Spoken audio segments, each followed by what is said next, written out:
दोस्तों, आप सभी का फिर से स्वागत है YouTube channel vision for education में। देखिए, आज आप लोगों के लिए जो है एसआईआर का जो फॉर्म है, आप सभी जानते हैं कि जो वोटर लिस्ट है हमारी, उसका विशेष गहन पुनरीक्षण हो रहा है, यानी कि स्पेशल इंटेंसिव रिवीजन चल रहा है। और उसके तहत हमारे जो भी बीएलओज हैं, उन्होंने आप लोगों को आपका जो है फॉर्म, एसआईआर फॉर्म आपके घर तक पहुंचा दिया होगा या फिर अब पहुंचने वाला होगा आप लोगों तक, क्योंकि एक फेज़ एसआईआर का पहले हो चुका है। कुछ राज्यों में पहले एसआईआर के फॉर्म भरे जा चुके हैं। अब जो है उत्तराखंड के साथ साथ अन्य कुछ राज्यों में फिर से जो है एसआईआर का फॉर्म भरा जा रहा है। ठीक है, तो इसके लिए महत्वपूर्ण जो जानकारी रहने वाली है, क्योंकि बीएलओ जो हैं फॉर्म आप तक पहुंचा नहीं रहे हैं, या पहुंचा भी रहे हैं तो पूरी जानकारी नहीं दे रहे हैं कि कैसे भरना है। कहीं कहीं दे रहे होंगे, लेकिन अधिकतर जगह जो है यही परेशानियां आ रही हैं कि फॉर्म को किस प्रकार से भरना है, किसी की समझ में नहीं आ रहा है। तो आसान तरीके से आप लोगों को मैं समझाऊंगा, तो वीडियो को अंत तक देखना है। फॉर्म में आपकी गलती नहीं होनी होगी किसी भी प्रकार की। ठीक है, तो पहले शुरू करने से पहले आप लोगों को मैं बता दूं कि यह सिर्फ एक information, educational, awareness purpose only ये वीडियो जो है उसके लिए बनाई गई है।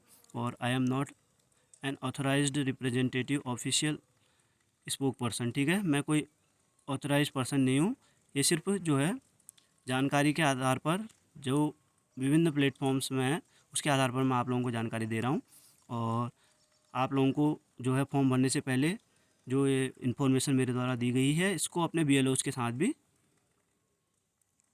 कंफर्म कर लेना है पहले। ठीक है, तो शुरू करते हैं। देखिए, आप लोगों तक एक इस टाइप से जो है फॉर्म पहुंचेगा, उसमें 3 भाग आप लोगों को भरने हैं। अगर आप लोगों तक पहुंच गया है या पहुंचने वाला होगा, वैसे पहुंच ही गया होगा सब तक लगभग। आज के जो है न्यूज़पेपर में बताया गया है, उत्तराखंड में तो लगभग 90% फॉर्म जो है वितरित हो गए हैं। ठीक है, उनका आप जो है फॉर्म भर के आप लोग बीएलओज को जो है उपलब्ध कराएंगे, तो वो उनको डाटा फीड कर लेंगे ऑनलाइन। ठीक है, कुछ लोगों ने ऑनलाइन भी कर रखा है, लेकिन ऑफलाइन करने में ज़्यादा बेहतर इसलिए रहेगा क्योंकि उस समय की जो आपकी डिटेल्स हैं, उसका मैच अभी के जो है प्रेजेंट के जो इन्फॉर्मेशन है उसके साथ अगर मैच नहीं होगा, किसी का भी, आपका नाम, आपके पिताजी का नाम, तो ऑनलाइन भरने में दिक्कत आ सकती है। ठीक है, ऑफलाइन में आप लोगों के लिए सुविधा रहेगी भरने के लिए। तो 3 भाग है देखिए एक फॉर्म के, आप देख सकते हैं कि पिछले एसआईआर की मतदाता सूची में मतदाता का विवरण, पिछले एसआईआर में उस रिश्तेदार का विवरण जिसका नाम पिछले कॉलम में दिया गया है, और तीसरा है ये वाला। तो देखिए, जो तीसरा वाला सी है, इसको ए बी सी के तौर पे अगर हम देखें, जो ये सी वाला है, ये तो आप लोग समझ लीजिए कि सभी ने भरना है। ठीक है, इसके अतिरिक्त अब इन दोनों में से क्या है, देखिए, आप कोई भी अगर 2003 या 2002 जो भी लिस्ट आप लोगों के राज्य में लगती है, जैसे उत्तराखंड में तो 2003 की लिस्ट के हिसाब से हो रहा है एसआईआर, पुरानी जो एसआईआर हुई थी उसके आधार पर 2003 में हुआ था उस समय। ठीक है, तो कुछ राज्यों में 2002 भी हो सकता है। तो इसमें ये है, देखिए, इन 3 भागों में से आप लोगों ने कोई भी अगर मतदाता है तो उनने सिर्फ 2 ही भरना है। ठीक है, तीनों को किसी ने भी नहीं भरना है। पहले तो एक बात ये लोग आप लोग समझ जाना है आप लोगों ने कि इनमें से सिर्फ 2 ही भरने हैं, और उनमें से भी जो है ये वाला सभी ने भरना है, जो सी वाला पोर्शन है ये सभी ने भरना होता है। ठीक है,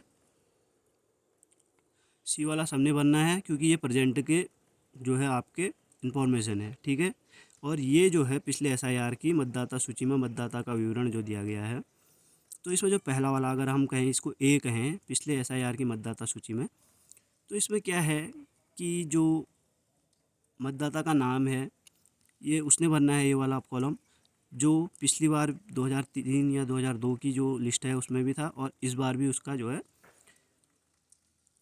वोटर लिस्ट में नाम है, तो उसने ये वाला कॉलम भरना है। तो मतदाता का नाम वही आएगा जो 2002 या 2003 की, उत्तराखंड के हिसाब से 2003 की लिस्ट में जो नाम होगा। इपिक नंबर होता है आपकी वोटर आईडी का, जो लिस्ट नंबर होता है उसको भरना होता है। रिश्तेदार का नाम, देखिए यहाँ पर को कन्फ्यूजन यहाँ पर ज़्यादा हो रहा है लोगों को, तो उस लिस्ट में जो भी आपके जो मतदाता के पिता का नाम होगा वही नाम यहाँ पर दर्ज करना है। संबंध पिता आ जाएगा नीचे, उससे नीचे आपका जो ज़िला होगा उस समय 2003 में जो जिस ज़िले में आप थे, आपका जो पहचान पत्र यानी वोटर आईडी बनी है जिस ज़िले की, वहाँ राज्य का नाम ठीक हो गया उत्तराखंड आएगा या अपने राज्य के हिसाब से लिख लेंगे। एसी का नाम देखिए यहाँ पर विधानसभा जो आपकी लगती है उस समय की वो लगेगी। और अकाउंट संख्या आप देखिए, संख्या विधानसभा की उस समय 2003 में क्या थी वो लिखनी है, भाग संख्या कौन सी लगती थी, और क्रम संख्या जो होगी कि वोटर आईडी जो कार्ड है उसमें कौन से नंबर में था उस विधानसभा के उस भाग में। ठीक है, तो ये कहाँ से निकल के आएगा, ये एसी अकाउंट नंबर, भाग संख्या और क्रम संख्या, ये आपको 2003 वोटर लिस्ट करके अगर आप उत्तराखंड में ढूंढेंगे तो आप लोगों को मिल जाएगा, उसका जो है लिंक मिल जाएगा। आप सिर्फ गूगल में सर्च करना 2003 वोटर लिस्ट उत्तराखंड, तो आपको मिल जाएगी। अगर आपके पास उस समय का इपिक नंबर है तो बहुत जल्दी निकल जा रहा है, तुरंत निकल जाएगा। लेकिन अगर आपके पास इपिक नंबर नहीं है तो आपको अपनी विधानसभा, अपना जो बूथ की संख्या, विधानसभा की संख्या, विधानसभा का नाम, इस तरीके से जो है सर्च करना है। उसमें थोड़ी डिफ़िकल्टी आ सकती है क्योंकि वहाँ एग्जैक्ट वही लिखना है। आयु भी पूछी जा रही है उस समय कितनी होगी, देखिए पहचान पत्र में जो आयु होगी वही बतानी ज़रूरी है। आपके सर्टिफिकेट में जितनी हो रही थी उस समय 2003 में, उसके हिसाब से नहीं हो रहा है, जो उस समय दर्ज थी वही होगी। अगर सही दर्ज थी तो ठीक हो गया, अगर गलत दर्ज होगी तो फिर थोड़ी प्रॉब्लम हो रही है।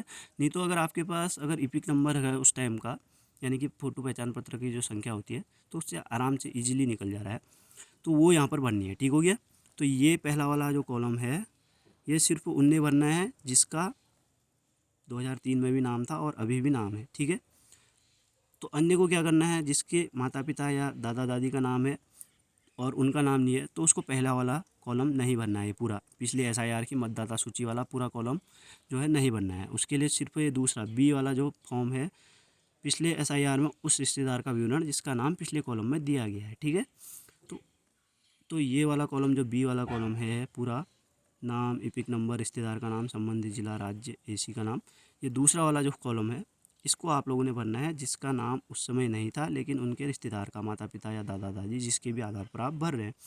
तो इसमें नाम आ जाएगा उसका जिसका 2003 में नाम था, आपके जो माता पिता या दादा दादी जिसके आधार पे आप अपना एसआईआर करा रहे हैं, तो उनका नाम आ जाएगा, पिता का नाम आ जाएगा यहाँ पर, उनका उस समय का इपिक नंबर। ठीक है, ये अभी का इपिक नंबर नहीं डालना है, उस समय कौन सा इपिक नंबर था। रिश्तेदार का नाम देखिए, आपके रिश्तेदार नहीं है, ये जो नाम आप अपने पिता का देंगे इसमें, तो रिश्तेदार का नाम उनके पिता का आएगा। ठीक है, जिसका भी आपने इसमें नाम देना है, अपनी माता या अपने दादा दादी, उनके जो पिता का नाम या रिश्तेदार के नाम में आएगा। ठीक है, तो मोस्टली जो है लोग पिता के आधार पर करेंगे, तो नाम में पिता का नाम, रिश्तेदार के नाम में उनके आपके दादाजी का नाम आ जाएगा। ठीक है, संबंध आपको पिता लिख देना है, जिला उस समय जो भी जिला रहा होगा 2003 में, राज्य उत्तराखंड, जो भी जहाँ से भी आपका पिछली एसआईआर हुई है, अकाउंट नाम विधानसभा का नाम होता है, जो भी आपकी रही होगी उस ज़िले की विधानसभा। अकाउंट नाम, अकाउंट संख्या, नाम, भाग संख्या, क्रम संख्या, तो ये वही है जो 2003 की लिस्ट में निकल के आएगा। ठीक हो गया, तो यहाँ पर कन्फ्यूजन नहीं करना है आप लोगों ने। इसमें उस ये ए और बी कॉलम जो है 2003 के हिसाब से ही भरने हैं आप लोगों ने। ठीक है, पहला ए वाला कॉलम कौन भरेगा, वो लोग भरेंगे जिसका पहले भी नाम था इस बार भी नाम है। और जो दूसरा वाला कॉलम है ये, इसमें आप कह सकते हैं कि अपने माता पिता जिसके आधार पर आप एसआईआर करा रहे हैं। तीसरा जो ये कॉलम आएगा पूरा, जो ये तीसरा फॉर्म का जो तीसरा पार्ट आएगा, पहले और दूसरे का मैंने बता दिया, पहला पार्ट उसी ने बनना है जिसका पहले भी नाम था अभी भी नाम है। दूसरा पार्ट देखिए, किसी ने भी 3 में से 2 ही पार्ट भरने हैं, कोई भी हो जाए। ठीक है, पहले भी नाम था इस बार भी नाम है, तो पहला और तीसरा भरेगा। और पहले नाम नहीं है इस बार नाम है, तो अपने माता पिता का दूसरा और तीसरा भरेगा। ठीक है, फॉर्म संख्या। तो अब तीसरे वाले में हम बात कर लेते हैं। तीसरे वाले में आपको अपनी प्रेजेंट की जो है लिखनी है। इसमें जो है आपका आधा पिताजी का नाम या जिसका भी नाम था उस वोटर लिस्ट में, आधा है चाहे जैसा है वैसा ही भरना है। ठीक है, जो अभी का नाम है वो नहीं भरना है। जैसे अगर किसी का आधा नाम है या कास्ट नहीं छपी थी उस समय, तो उसी आधार पर भरना है। ठीक है, अभी वाले में आपने ये करना है कि जन्म तिथि आपकी अपनी डालनी है, जिसका भी ये वोटर लिस्ट का वो जिसका भी फॉर्म होगा। ठीक है, उसके नीचे आधार संख्या आप वैकल्पिक तौर पे अगर भरना चाहो तो भर सकते हैं, नहीं मोबाइल नंबर ज़रूर भरना है आप लोगों ने। पिता का नाम, इसमें अपने पिता का नाम लिखना पड़ेगा आपने। ठीक है, उनका इपिक नंबर है तो ठीक है, नहीं है तो उपलब्ध नहीं है तो कोई ज़रूरी नहीं है, यदि उपलब्ध हो लिखा है। माता का नाम अभी के हिसाब से, अपने वोटर आईडी के हिसाब से माता का इपिक नंबर यदि उपलब्ध हो तो डाल सकते हैं, नहीं डाल सकते हैं, नहीं तो नहीं डालना चाहते हैं तो नहीं डाल। पति अगर शादीशुदा हैं तो पति, अगर कोई महिला है तो पति का नाम डालेंगी, अगर कोई पुरुष है उनकी शादी हुई है तो महिला का नाम डालेंगी। एपिक नंबर आप डालना चाहें तो डाल सकते हैं, नहीं तो नहीं डाल सकते, ना चाहें तो नहीं डाल सकते, ठीक है। तो सबसे नीचे फिर ये चीज़ें हो गई। इसके बाद सीधे मतदाता परिवार के किसी वयस्क का हस्ताक्षर या बाएं अंगूठे का निशान। देखिए, अगर जिसका भी फॉर्म है वो उपलब्ध है तो अपना खुद का साइन कर लीजिए, उसमें डेट उल्लेखित कर लीजिए, नीचे बीएलओ के हस्ताक्षर होंगे। अगर वह उपलब्ध नहीं है तो उनकी जगह जो है कोई और सदस्य नाम साइन कर सकता है, और कोष्ठक में जो है उसमें पीछे से ब्रैकेट में उल्लेख कर लेगा कि माता पिता जो भी है वो है, उसका फॉर्म, जिसका भी फॉर्म है उसका क्या संबंध है वो लिख लीजिए। अगर खुद स्वयं अपने फॉर्म में साइन करें तो कुछ लिखने की ज़रूरत नहीं है। अगर पिता ने साइन करें तो पीछे से जो है ब्रैकेट में पिता लिख देंगे, डेट लिख देंगे, ठीक है। तो इतना सा फॉर्म है, इसमें थोड़ी कन्फ्यूजन इसलिए हो रही है कि पिछले में और अभी में, तो ये जो पिछले SIR की मतदाता सूची है तो इसमें पिछला ही डालना है, सब चीज़ एपिक नंबर भी पिछला ही डालना है, सब चीज़ पिछला डालना है, और इसमें वर्तमान का सब चीज़ जो है, जो अभी की वर्तमान की आपकी डिटेल्स हैं वो डाली जाएंगी, ठीक हो गया।